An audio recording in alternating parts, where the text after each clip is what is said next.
வணக்கம். இது நமது கேப்டன் தொலைக்காட்சியின் காலை செய்திகளை வழங்குவதற்காக திவ்யா. முக்கிய செய்திகள்.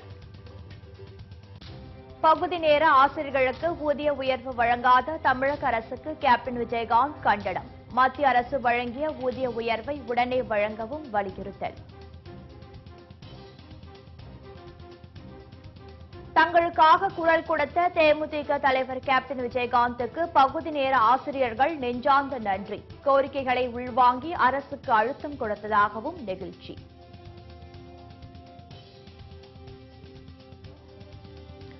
இந்திய எல்லையில் பாகிஸ்தான் ராணுவம் மீண்டும் அத்துமீறல். போர் நிறுத்த ஒப்பந்தத்தை மீறி தாக்குதல் நடத்தியதில் இந்திய ராணுவ வீரர்கள் 2 பேர் உயிரிழப்பு.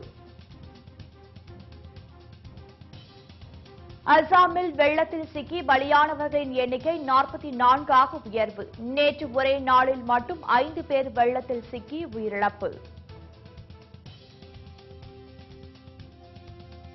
அமர்நாத் யாத்ரீகள் மீது பயங்கரவாதிகள் தாக்குதல் நடத்தியதன் எதிரொலி. ஜம்மு காஷ்மீர் மாநிலம் முழுவதும் உச்சக்கட்ட பாதுகாப்பு.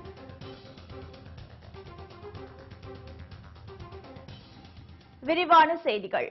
பகுதி நேர ஆசிரியர்களுக்கு ஊதிய உயர்வு வழங்காத தமிழக அரசுக்கு கண்டனம் தெரிவித்துள்ள தேமுதிக தலைவர் கேப்டன் விஜயகாந்த், ஜெயலலிதாவை போல் தற்போதைய முதலமைச்சர் எடப்பாடி பழனிசாமி அரசும் வெறும் அறிவிப்பு ஆட்சியாகவே செயல்பட்டுக் கொண்டிருப்பதாக விமர்சித்துள்ளார்.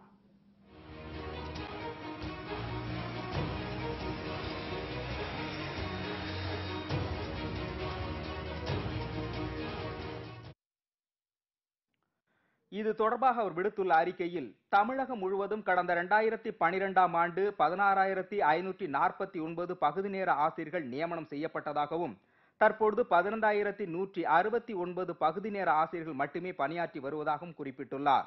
இவர்களுக்கு மத்திய அரசு 65%, மாநில அரசு 35% ஊதியம் வழங்க வேண்டும் என்பதையும், 2012ஆம் ஆண்டில் 5000 தொகுப்பு ஊதியம் வழங்கப்பட்டதையும் கேப்டன் சுட்டிக்காட்டியுள்ளார். கடந்த 2013ஆம் ஆண்டு உயர்த்தப்பட்ட ஊதிய உயர்வு தமிழக அரசு வழங்கவில்லை என அவர் குற்றம் சாட்டியுள்ளார். 2014ஆம் ஆண்டு நவம்பர் 18ஆம் தேதி 2000 ரூபாய் ஊதியம் உயர்த்தப்பட்டு அரசாணை வெளியிடப்பட்டதை அவர் நினைவு கூர்ந்துள்ளார். 2015-16 கல்வியாண்டில் 7700 ரூபாய் மற்றும் 2016-17 கல்வியாண்டில் 15000 ரூபாய் என மொத்தம் ஒவ்வொரு ஆசிரியர்களுக்கும் 22,700 ரூபாய் நிலுவைத் தொகையை தர வேண்டியதும் ஊக்கத்தொகையை மத்திய அரசு 10% நிதி வழங்கியுள்ளதையும் கேப்டன் எடுத்துக்காட்டியுள்ளார். ஆனால் தமிழக அரசு கடந்த 2 ஆண்டுகளாக ஆசிரியர்களுக்கு ஒதுக்கப்பட்ட நிதியை முறையாக வழங்கவில்லை. இதனை தேமுதிக சார்பில் வன்மையாக கண்டிப்பதாக கேப்டன் விஜயகாந்த் கூறியுள்ளார்.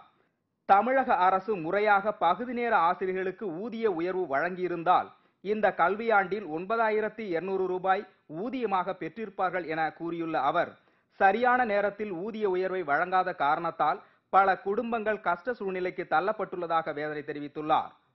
இதனால் அரசை கண்டித்து ஆசிரியர்கள் பல கட்ட போராட்டங்களை நடத்தியும் செவிசாய்க்காமல் இருக்கும் தமிழக அரசின் செயல் கண்டிக்கத்தக்கது என கேப்டன் குறிப்பிட்டுள்ளார்.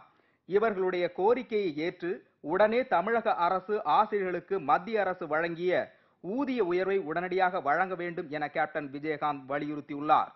தமிழக அரசு பொறியியல் கல்லூரிகளில் படிக்கின்ற தாழ்த்தப்பட்ட பிற்படுத்தப்பட்ட மாணவர்களுக்கு வழங்க வேண்டிய 14,000 கோடி ரூபாயை வழங்காமல் இருப்பதை பல்வேறு தரப்பினரும் சுட்டிக்காட்டிய பிறகு 40% மட்டுமே வழங்கியதாக அவர் தெரிவித்துள்ளார். மீதமுள்ள 60% வழங்காமல் மற்ற துறைகளுக்கு பயன்படுத்தி லஞ்சத்திற்கும் ஊழலுக்கும் வழிவகை செய்துள்ளதாக புகார் கூறியுள்ள கேப்டன் விஜயகாந்த் இதற்கு தமது கண்டனத்தை பதிவு செய்துள்ளார். 60% சலுகை தொகையை மாணவர்களுக்கு இந்த அரசு உடனடியாக வழங்கிட வேண்டும் என அவர் கேட்டுக் கொண்டுள்ளார். ஜெயலலிதா ஆட்சி வெறும் அறிவிப்பு அரசாக இருந்ததாகவும், அதேபோல் தற்போதைய முதலமைச்சர் எடப்பாடி பழனிசாமி அரசு முந்தைய அரசு போல் வெறும் அறிவிப்பு ஆட்சியாகவே செயல்பட்டு கொண்டிருக்கிறது என கேப்டன் விமர்சித்துள்ளார். மத்திய அரசு ஒதுக்குகின்ற நிதியை முறையாக அந்தந்த துறைகளுக்கு உடனடியாக ஒதுக்கிட வேண்டும் என தேமுதிக தலைவர் கேப்டன் விஜயகாந்த் வலியுறுத்தியுள்ளார். பணி நிரந்தரம் செய்ய வலியுறுத்தி தமிழகத்தின் பல்வேறு பகுதிகளில் இருந்து வந்திருந்த பகுதி நேர ஆசிரியர்கள் சங்கத்தை சார்ந்த ஏராளமானோர் சென்னை வள்ளுவர் கோட்டம் பகுதியில் கண்டன ஆர்ப்பாட்டத்தில் ஈடுபட்டனர். பணி நிரந்தரம், ஊதிய உயர்வு உள்ளிட்ட பல்வேறு அம்ச கோரிக்கையை வலியுறுத்தி பகுதி நேர ஆசிரியர்கள் சங்கத்தை சேர்ந்தவர்கள் தொடர்ந்து போராட்டம் நடத்தி வருகின்றனர். இதன் ஒரு கட்டமாக சென்னை வள்ளுவர் கோட்டம் பகுதியில் பகுதி நேர ஆசிரியர்கள் சங்கத்தினர் நேற்று உண்ணாவிரத போராட்டம் நடத்த திட்டமிட்டிருந்தனர். ஆனால் காவல்துறை அனுமதி மறுத்ததால் கண்டன ஆர்ப்பாட்டத்தில் ஈடுபட்டனர். தமிழகம் முழுவதும் சுமார் 10,000க்கும் மேற்பட்ட ஆசிரியர்கள் இதனால் பாதிக்கப்பட்டுள்ளதாக தெரிவித்த அவர்கள் தமிழக அரசுக்கு எதிராக கண்டன கோஷங்கள் எழுப்பினர். இதுவரையில் அளித்த வாக்குறுதிகளை தமிழக அரசு நிறைவேற்றவில்லை என்றும் தொடர்ந்து கோரிக்கைகளை தமிழக அரசு கண்டுகொள்ளாத பட்சத்தில் போராட்டங்கள் தீவிரமடையும் என்றும் பகுதி நேர ஆசிரியர்கள் எச்சரிக்கை விடுத்தனர். மேலும் தங்களது கோரிக்கைக்கு ஆதரவு அளித்து தங்களுக்காக குரல் கொடுத்த தேமுதிக தலைவர் கேப்டன் விஜயகாந்துக்கு பகுதி நேர சிறப்பு ஆசிரியர்களின் சார்பில் நெஞ்சார்ந்த நன்றியை தெரிவித்துக் கொள்வதாக மாநில தலைவர் ராஜா கூறினார். எங்களுடைய கோரிக்கைகளை எல்லாம் மிக அற்புதமாகவும் நாங்கள் எதையெல்லாம் கேட்டிருக்கோம் என்பதை உள்வாங்கிக் கொண்டு மிகச் சிறப்பான முறையிலே மிகவும் தெளிவாகவும் அறிக்கை அளித்து அனைவரையும் திரும்பி பார்க்க வைத்திருக்கிறார்கள். எங்களுடைய போராட்டத்திற்கு இது மிகப்பெரிய வலு என்று நாங்கள் நம்புகிறோம். ஆகவே எங்களுக்காக குரல் கொடுத்த கேப்டன் ஐயா அவர்களுக்கு எங்களுடைய தமிழ்நாடு பகுதி ஆசிரியர் சங்கத்தின் ஒட்டுமொத்த ஒவ்வொருவருடைய இதயபூர்வமான நன்றி கலந்த வணக்கத்தை தெரிவித்துக் கொள்கிறோம். எல்லையில் பாகிஸ்தான் ராணுவம் அத்துமீறி தாக்குதல் நடத்தியதில் 2 இந்திய ராணுவ வீரர்கள் உயிரிழந்தனர். எல்லையில் பாகிஸ்தான் ராணுவம் தொடர்ச்சியாக போர் நிறுத்த ஒப்பந்தத்தை மீறி தாக்குதல் நடத்தி வருகிறது. பயங்கரவாதிகளை இந்தியாவிற்குள் ஊடுருவ செய்யும் பாகிஸ்தான் ராணுவம் முயற்சி செய்கிறது.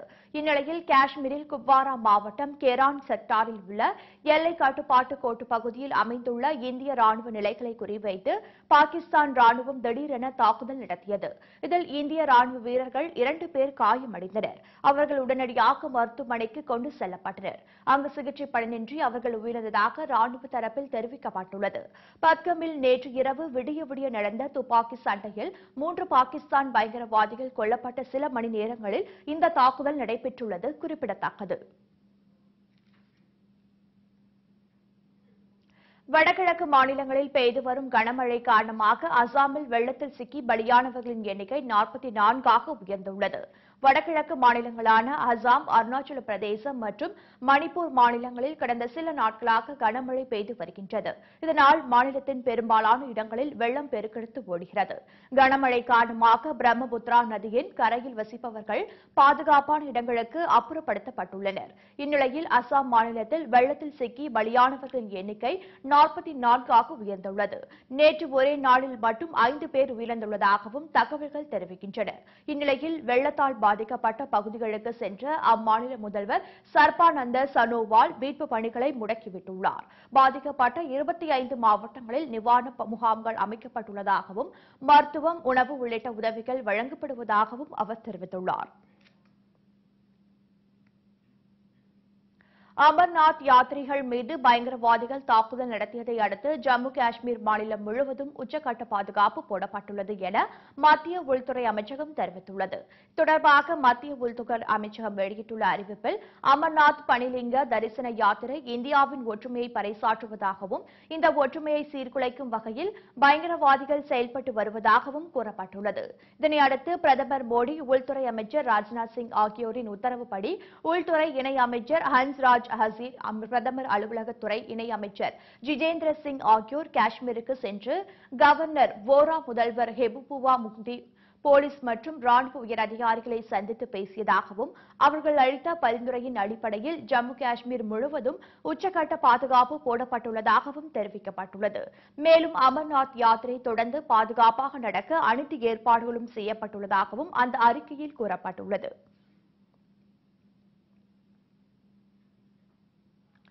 ஜிஎஸ்டியால் விருதுநகர் மாவட்டத்தில் லட்சக்கணக்கான பட்டாசு மற்றும் தீப்பெட்டி தொழிற்சாலைகள் வீதிகள் வரக்கூடிய அபாயகரமான சூழல் நிலவுவதாக மதிமுக பொதுச் செயலாளர் வைகோ தெரிவித்துள்ளார். விருதுநகரில் நடைபெற்ற மதிமுக செயல் வீரர்கள் கூட்டத்தில் கலந்து கொண்ட அவர் இவ்வாறு தெரிவித்தார். ஓரளவு இயந்திரங்களை பயன்படுத்தக்கூடிய தீப்பெட்டி தொழிலை கடுமையாக பாதித்திருக்கிறது. பல லட்சம் குடும்பங்களை நம்பி வாழுகிற குடும்பங்கள் வறுமையில் வீதிக்கு வருகின்ற ஒரு அபாயகரமான சூழல் உருவாகி இருக்கின்றது. பண்டங்கள் விலை உயர்ந்திருக்கிறது. போக போக சரியாகிவிடும் என்று சொல்லுகிறார்களே, அதற்குரிய கட்டுமான அமைப்புகளை சரிபட செய்யாமல் மாநிலங்கள் முன்வைத்த திருத்தங்களை ஏற்றுக்கொள்வதற்கு வழியில்லாத ஒரு விதியை வகுத்துக் கொண்டு இந்த ஜிஎஸ்டி கவுன்சில் செயல்படுவது மிகவும் கவலை அளிக்கிறது. மருத்துவம் மற்றும் என்ஜினியரிங் படிப்புகளுக்கான கலந்தாய்வு தள்ளிக்கொண்டே போவதால் மாணவர்கள் கவலை அடைந்துள்ளனர். தமிழகத்தில் எம்பிபிஎஸ் மற்றும் பிடிஎஸ் ஆகிய மருத்துவ படிப்புகளுக்கான மாணவர் சேர்க்கையில் மாநில திட்டத்தில் படித்த மாணவர்களுக்கு 85%, சிபிஎஸ்இ உள்ளிட்ட பிற வகை பாடத்திட்டத்தில் படித்த மாணவர்களுக்கு 15% இடஒதுக்கீடு வழங்கி தமிழக அரசு அரசாணை பிறப்பித்தது. இதனை எதிர்த்து பலர் சென்னை உயர்நீதிமன்றத்தில் வழக்கு தொடர்ந்தனர். இந்த வழக்கு தொடர்பாக இறுதி தீர்ப்பு வராததால் மருத்துவ மாணவர் சேர்க்கை நடவடிக்கைக்கு தடை ஏற்பட்டுள்ளது. நாளை மருத்துவ தரவரிசை பட்டியல் வெளியிடப்படும். கலந்தாய்வு 17ஆம் தேதியும் தொடங்கியிருந்தது. ஆனால் நீதிமன்றத்தில் வழக்கு இருப்பதால் மருத்துவ தரவரிசை பட்டியல், கலந்தாய்வு ஆகியவை தள்ளி போகிறது. மருத்துவ கலந்தாய்வு தள்ளி போவதால் என்ஜினியரிங் கலந்தாய்வும் தள்ளி போகிறது. இது கலந்தாய்வு எப்போது நடைபெறும் என்று அறிவிக்க முடியாத நிலை ஏற்பட்டுள்ளதால் மருத்துவம் மற்றும் என்ஜினியரிங் மாணவர்கள் கவலையில் உள்ளனர்.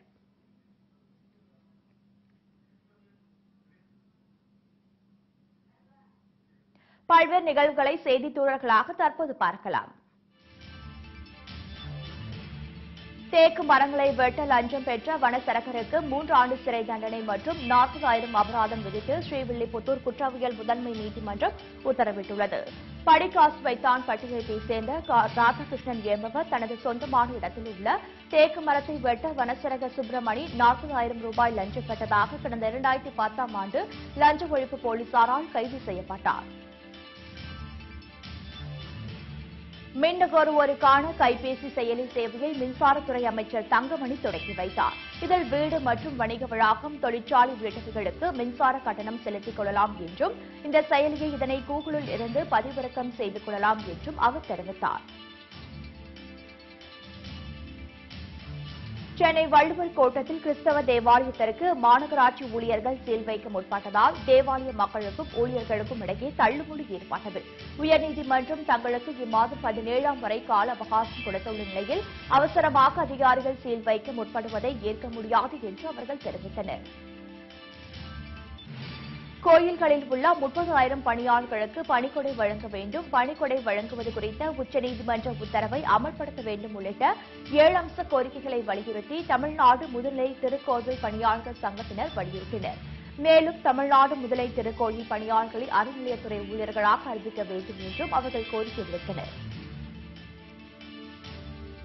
முதிர்வுத் தொகையை காலதாமதமின்றி திரும்ப வழங்கிட உரிய நடவடிக்கை எடுக்க வலியுறுத்தி சென்னை சேப்பாக்கம் விருந்தினர் மாளிகை அருகில் PACL முதலீட்டாளர்கள் மற்றும் களப்பணியாளர்கள் மத்திய மற்றும் மாநில அரசுகளை கண்டித்து ஆர்ப்பாட்டத்தில் ஈடுபட்டனர். செபியின் நடவடிக்கையால் இந்த நிறுவனம் முடக்கி வைக்கப்பட்டுள்ளதால் 3.5 ஆண்டுகளாக பணத்தை தாங்கள் எடுக்க முடியவில்லை என்றும் முதலீட்டாளர்கள் தெரிவித்தனர். கிருஷ்ணகிரி அருகே பாத்தாரப்பட்டி பள்ளியில் உள்ள ஸ்ரீ சீரடி சாய்பாபா கோவிலில் குரு பூர்ணிமா விழாவை முன்னிட்டு உலக நன்மைக்காகவும் நல்ல மழை பெய்து விவசாயம் செழிக்கவும் சிறப்பு லட்சாசனை நடைபெற்றது. இதில் திரளான பக்தர்கள் கலந்து கொண்டு சாய்பாபாவை தரிசனம் செய்து வழிபட்டனர். கோவை துடியலூரை அடுத்த ராக்கிபாளையத்தில் உள்ள மத்திய ரிசர்வ் போலீஸ் பயிற்சி மையத்தில் மதில் சுவரை தாண்டி குதித்த கேரளாவை சேர்ந்த டெல்சன், பன்னீஸ் மற்றும் ஹர்ஷத் என்ற 3 வாலிபர்களை போலீசார் கைது செய்தனர். தமிழக கேரள எல்லையில் மாவோயிஸ்ட் நடமாட்டம் உள்ளதால் பிடிப்பட்டவர்கள் மாவோயிஸ்டுகளாக இருக்கலாம் என்ற சந்தேகத்தின் பேரில் 3 பேரிடமும் குற்றப்பிரிவு போலீசார் மற்றும் மாவோயிஸ்ட் தடுப்பு பிரிவு போலீசார் விசாரணை செய்து வருகின்றனர். 7வது ஊதிய விகிதத்தை ஒரே மாதிரி ஒரே நேரத்தில் நடைமுறைப்படுத்திட வேண்டும், 2004ஆம் ஆண்டின் புதிய ஓய்வூதிய திட்டத்தை கைவிட வேண்டும் என்பன உள்ளிட்ட 11 அம்ச கோரிக்கைகளை வலியுறுத்தி காட்பாடி திருவள்ளுவர் பல்கலைக்கழகம் முன்பு அரசு கலைக் கல்லூரி பேராசிரியர்கள் ஆர்ப்பாட்டத்தில் ஈடுபட்டனர். இதில் வேலூர், திருவண்ணாமலை, கடலூர், விழுப்புரம் பகுதியைச் சேர்ந்த அரசு கல்லூரி பேராசிரியர்கள் சுமார் 100க்கும் மேற்பட்டோர் கலந்து கொண்டனர். திருவண்ணாமலை அரசு கலைக் கல்லூரியில் அடிப்படை வசதிகள் செய்து தரக் கோரியும், தமிழகத்திற்கு நீட் தேர்வில் இருந்து விலக்களிக்க கோரியும் 1000க்கும் மேற்பட்ட மாணவ மாணவிகள் வகுப்புகளை புறக்கணித்து தர்ணா போராட்டத்தில் ஈடுபட்டனர். மேலும் திருவள்ளூர் பல்கலைக்கழகத்தில் தகுதியான ஆசிரியர்களை உடனடியாக நியமிக்க வேண்டும் எனவும் அவர்கள் வலியுறுத்தினர். தங்கள் கோரிக்கைகளை நிறைவேற்றாவிட்டால் திருவள்ளுவர் பல்கலைக்கழகத்தை முற்றுகையிட்டு போராட்டத்தில் ஈடுபடப் போவதாகவும் அவர்கள் எச்சரிக்கை விடுத்தனர். கரூர் அருகே வீட்டின் பூட்டை உடைத்து திருட முயன்ற 14 வயது சிறுவனை பொதுமக்கள் கடுமையாக தாக்கிய சம்பவம் அந்த பகுதியில் பெரும் பரபரப்பை ஏற்படுத்தியுள்ளது. பெரிய வடுக்கப்பட்டி பகுதியில் முத்துசாமி என்பவரது வீட்டில் உள்ள சமையல் அறையில் பூட்டை உடைத்து 2 பேர் திருடியதாகவும் மற்றொரு வீட்டில் மறைந்திருந்த போது ஒருவன் சிக்கிய நிலையில் மற்றொருவன் தப்பிவிட்டதாகவும் பொதுமக்கள் தெரிவித்தனர். இதுகுறித்து வாங்கல் போலீசார் விசாரணை நடத்தி வருகின்றனர். கரூர் பாலிடெக்னிக் அருகே தனியார் பேருந்து மோதியதில் இருசக்கர வாகனத்தில் சென்ற டெக்ஸ்டைல் நிறுவன உரிமையாளர் தங்கராசு என்பவர் சம்பவ இடத்திலேயே பலியானார். தகவல் அறிந்து சம்பவ இடத்திற்கு வந்த கரூர் நகர போலீசார் பிரேத பரிசோதனைக்காக தங்கராசுவின் உடல் கரூர் மருத்துவக் கல்லூரிக்கு அனுப்பி வைக்கப்பட்டதுடன் விபத்தை ஏற்படுத்திய பேருந்தை பறிமுதல் செய்து விசாரணை நடத்தி வருகின்றனர். நெல்லை சரவணா செல்வரத்னம் ஸ்டோரை நகர ஊரமைப்புத்துறை உள்ளூர் திட்டக்குழு அதிகாரிகள் சீல் வைத்தனர்.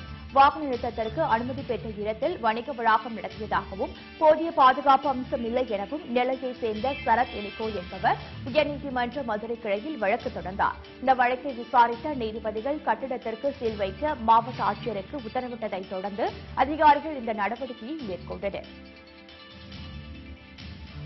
இலவச கட்டண கழிப்பிடத்தை கட்டண கழிப்பிடமாக மாற்றியதற்கு எதிர்ப்பு தெரிவித்து மதுரை மாவட்டம் உசிலம்பட்டி நகராட்சியை முற்றுகையிட்டு பொதுமக்கள் போராட்டத்தில் ஈடுபட்டனர். பின்னர் அதிகாரிகள் பேச்சுவார்த்தை நடத்தியதில் அதே பகுதியைச் சேர்ந்த டெண்டர் எடுத்ததை அடுத்து பொதுமக்கள் முற்றுகை போராட்டத்தை கைவிட்டு கலைந்து சென்றனர். விவசாயம் வளர வேண்டுமானால் வரி இல்லாமல் இருக்க வேண்டும் என வேளாண் பல்கலைக்கழக துணைவேந்தர் முனைவர் ராமசாமி வலியுறுத்தியுள்ளார். கோவையில் செய்தியாளர்களை சந்தித்த அவர் இவ்வாறு தெரிவித்தார். மேலும் கோவை பீளமேட்டில் உள்ள கொடிசியா வளாகத்தில் 17வது அக்ரி இண்டெக்ஸ் கண்காட்சி வரும் ஜூலை 14ஆம் தேதி முதல் 17ஆம் தேதி வரை நடைபெற உள்ளதாகவும் இதில் சுமார் 400 அரங்குகள் அமைக்கப்பட உள்ளதாகவும் கண்காட்சியை 2 லட்சம் பேர் பார்வையிடுவார்கள் என்றும் அவர் தெரிவித்தார். உசிலம்பட்டி அருகே உள்ள குளத்துப்பட்டி புதுக்கோட்டை உள்ளிட்ட கிராமங்களில் தேசிய ஊரக வேலைவாய்ப்பு திட்டத்தில் முறைகேடு நடப்பதாக கூறி ஊராட்சி ஒன்றிய அலுவலகத்தை பொதுமக்கள் முற்றுகையிட்டு போராட்டத்தில் ஈடுபட்டனர். மேலும் பணித்தள பொறுப்பாளரை மாற்ற வேண்டும் எனவும் அவர்கள் வலியுறுத்தினர். உரிய நடவடிக்கை எடுப்பதாக அதிகாரிகள் உறுதியளித்ததைத் தொடர்ந்து பொதுமக்கள் போராட்டத்தை கைவிட்டனர். திருவண்ணாமலை மாவட்டம் கம்மம்பட்டு கிராமத்தில் புதிதாக அரசு மதுபான கடை திறப்பதற்கு கண்டித்து கிராம மக்கள் போராட்டத்தில் ஈடுபட்டனர். இப்பகுதியில் பள்ளி மற்றும் கல்லூரிகள் உள்ளதாகவும் எனவே இப்பகுதியில் மதுக்கடை அமைக்கக்கூடாது எனவும் மீறி அமைத்தால் தொடர் போராட்டத்தில் ஈடுபட உள்ளதாகவும் கிராம மக்கள் தெரிவித்தனர். திருவண்ணாமலை மாவட்டம் செங்கத்தில் உள்ள பிற்படுத்தப்பட்டோர் மற்றும் மிகவும் பிற்படுத்தப்பட்டோர் மாணவர் விடுதியில் தரமற்ற உணவை தருவதாக கூறி மாணவர்கள் உண்ணாவிரத போராட்டத்தில் ஈடுபட்டனர். விடுதியில் வழங்கும் உணவு கெட்டுப்போய் துர்நாற்றம் வீசுவதாகவும் இது பற்றி கேட்டால் விடுதி காப்பாளர் வெளியாட்களை வைத்து மிரட்டல் விடுப்பதாகவும் விடுதியை விட்டு வெளியேற்றுவதாகவும் மாணவர்கள் புகார் தெரிவித்தனர். திண்டுக்கல் மாவட்டம் பழனியில் டெங்கு காய்ச்சலுக்கு 3ஆம் வகுப்பு மாணவன் பாபுராஜ் என்ற சிறுவன் பலியான சம்பவம் அப்பகுதியில் பெரும் சோகத்தை ஏற்படுத்தியுள்ளது. காய்ச்சல் காரணமாக பழனி அரசு மருத்துவமனையில் அனுமதிக்கப்பட்ட சிறுவனுக்கு டெங்கு காய்ச்சல் இருந்தது தெரியவந்துள்ளது. இந்நிலையில் சிகிச்சை பலனின்றி பாபுராஜ் உயிரிழந்தார். பழனி மற்றும் அதனை சுற்றியுள்ள பகுதிகளில் இதுவரை 19 பேர் உயிரிழந்துள்ளதாகவும் அப்பகுதி மக்கள் பெரும் அச்சத்தில் உள்ளனர். கிரிமினல் குற்றங்களில் ஈடுபடுவோர் மீது கடுமையான நடவடிக்கை எடுக்கப்படும் என மதுரை மாநகர் காவல் ஆணையராக பதவியேற்ற மகேஷ்குமார் அகர்வால் தெரிவித்துள்ளார். மேலும் மதுரை மாநகரில் உள்ள சட்ட ஒழுங்கு பிரச்சினைகளை ஆய்வு செய்து குறித்து தகுதி நடவடிக்கை எடுக்கப்படும் என்று அவர் கூறி மக்களோடு சகஜமாகவும் நட்பு உணர்வோடும் பழகுவேன் என்று அவர் தெரிவித்தார். திருச்சி மாவட்டம் மணச்சநல்லூர் அருகே கொள்ளிடம் ஆற்றில் மணல் அள்ளுவதை நிறுத்தக் கோரி கிராம மக்கள் முற்றுகை போராட்டத்தில் ஈடுபட்டனர். குவாரியில் மணல் அள்ளுவதால் 20 அடியில் கிடைக்கும் நீர் தற்போது 70 அடிக்கு மேல் சென்றுவிட்டதாகவும் இதனால் விவசாயத்திற்கு நீர் இல்லாமல் கடும் அவதிக்குள்ளாவதாகவும் தெரிவித்த கிராம மக்கள் மணல் அள்ளுவதை நிறுத்தாவிட்டால் தங்கள் குடும்ப அட்டை, வாக்காளர் அட்டை உள்ளிட்டவைகளை ஆட்சியரிடம் ஒப்படைக்கப் போவதாகவும் அவர்கள் தெரிவித்தனர்.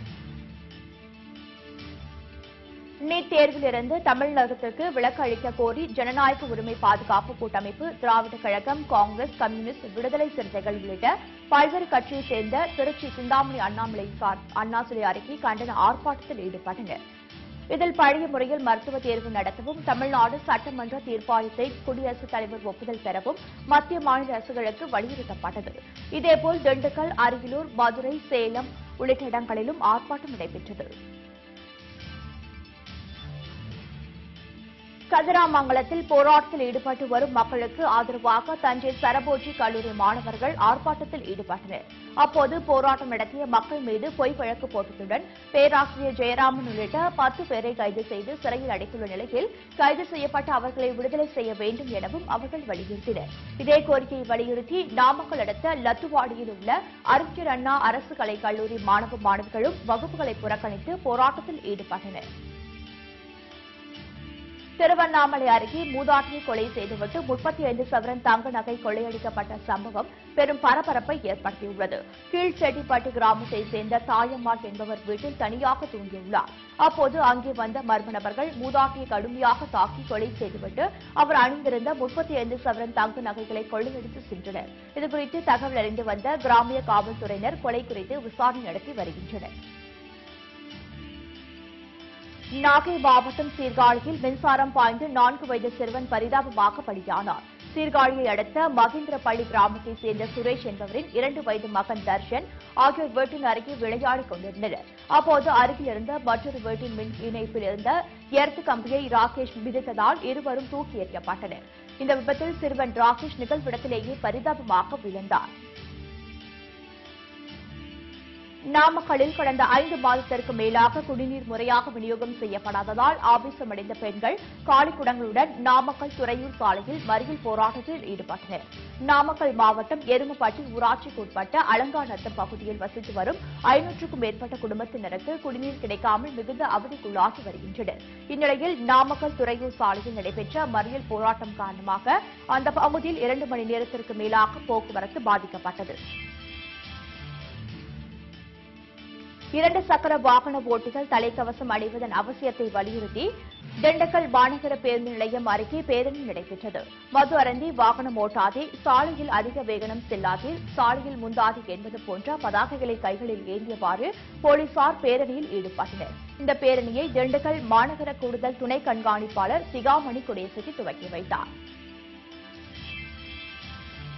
திருச்சி மாவட்டம் திருவெரும்பூரில் பிரதம மந்திரி பயிர் காப்பீடு திட்டத்தின் கீழ் சம்பா நெல் சாகுபடிக்கு காப்பீடு செய்ததற்கு உரிய நிவாரணம் வழங்காததை கண்டித்து வேளாண் துறை அதிகாரிகள் மற்றும் காப்பீட்டு நிறுவன அதிகாரிகளிடம் விவசாயிகள் கடும் வாக்குவாதத்தில் ஈடுபட்டனர். காப்பீடு தொகை செலுத்தியதற்கான உரிய ரசீது வழங்கப்படவில்லை எனவும் காப்பீடு செய்துள்ளவர்களின் விவரங்கள் தெரிவிக்கப்படவில்லை எனவும் விவசாயிகள் புகார் தெரிவித்தனர். நீட் தேர்வில் தமிழகத்திற்கு விலக்கு அளிக்க கோரி தஞ்சையில் ஜனநாயக உரிமை பாதுகாப்பு கூட்டமைப்பு சார்பில் ஆர்ப்பாட்டம் நடைபெற்றது. தலைமை தபால் நிலையம் அருகே நடைபெற்ற இந்த ஆர்ப்பாட்டத்தில் நீட் தேர்வு தொடர்பாக தமிழக சட்டப்பேரவையில் நிறைவேற்றப்பட்ட மசோதா மீது மத்திய அரசு விரைந்து நடவடிக்கை எடுக்க வேண்டும் என வலியுறுத்தப்பட்டது. திருவள்ளூர் மாவட்டம் பொன்னேரியில் அனைவரும் கல்வி இயக்கம் சார்பில் 18 வயதுக்கு உட்பட்ட மாற்றுத்திறன் கொண்ட குழந்தைகளுக்கான மருத்துவ முகாம் நடைபெற்றது. மீஞ்சூர் மற்றும் அதனை சுற்றியுள்ள பகுதிகளில் இருந்து வந்திருந்த பார்வை குறைபாடு, செவித்திறன் குறைபாடு உள்ள குழந்தைகளுக்கு சிகிச்சை அளிக்கப்பட்டது. மருத்துவ முகாமின் போது குழந்தைகளுக்கு அடையாள அட்டைகள் வழங்கப்பட்டன. பொள்ளாச்சி தெற்கு ஊராட்சி ஒன்றிய அலுவலகத்தில் 100 நாள் வேலை திட்டத்தில் 30 லட்சம் ரூபாய் வரை மோசடியில் ஈடுபட்ட தற்காலிக கணினி ஆபரேட்டர் மீது நடவடிக்கை எடுக்க கோரி காவல் நிலையத்தில் புகார் அளிக்கப்பட்டுள்ளது. கணினி ஆபரேட்டர் மணிகண்டன் மோசடியில் ஈடுபட்டதற்கு உடந்தையாக இருந்த அதிகாரிகள் மீதும் நடவடிக்கை எடுக்க வேண்டும் என விவசாய தொழிலாளர்கள் கோரிக்கை விடுத்தனர். மேற்கு வங்க மாநிலத்தில் இந்துக்களை கொன்று குவிப்பதாகவும் அவர்களின் உடைமைகளை சூறையாடுவதாகவும் கூறி திண்டுக்கல் மாவட்டம் பழனியில் இந்து மகா சபையினர் கண்டன ஆர்ப்பாட்டத்தில் ஈடுபட்டனர். மேற்கு வங்க மாநில முதலமைச்சர் மம்தா பானர்ஜிக்கு இஸ்லாமியர்களுக்கும் ஆதரவாக செயல்படுவதாக போராட்டத்தில் ஈடுபட்டவர்கள் குற்றம் சாட்டினர்.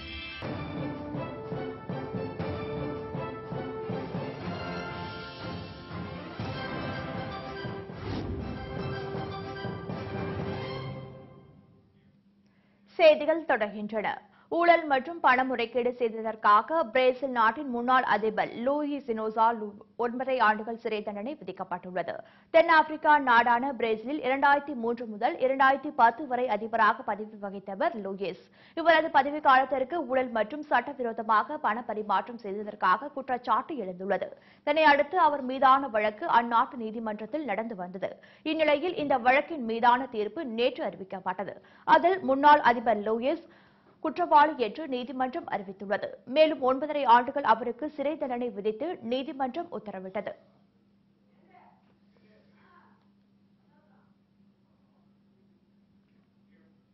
இத்துடன் இந்த செய்தி தொகுப்பு நிறைவடைகின்றது. மீண்டும் செய்திகள் பிற்பகல் 1 மணிக்கு. உண்மை செய்திகளை உள்ளது உள்ளபடி உடனுக்குடன் தெரிந்து கொள்ள தொடர்ந்து இணைந்திருங்கள் நமது கேப்டன் நியூஸ் தொலைக்காட்சியுடன். வணக்கம்.